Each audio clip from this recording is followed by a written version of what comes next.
Hello friends, നമ്മളെന്നുള്ളത് Nedumangad കുട്ടികളുടെ കൊട്ടാരത്തിലാണ്. അതിൻ്റെ കാഴ്ചകളിലേക്ക് പോകാം.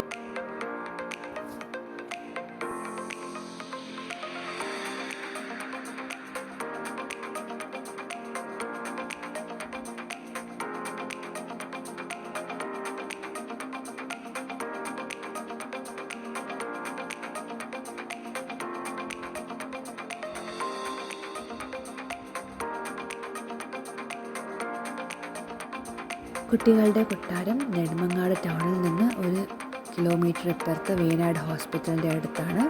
ഇവിടെ വരുവാൻ ടിക്കറ്റൊന്നും ആവശ്യമില്ല. അപ്പോൾ നിങ്ങളിതിൻ്റെ അടുത്താണ് താമസിക്കുന്നതെങ്കിൽ തീർച്ചയായിട്ടും കുട്ടികളായിട്ട് ഇവിടെ വരണം.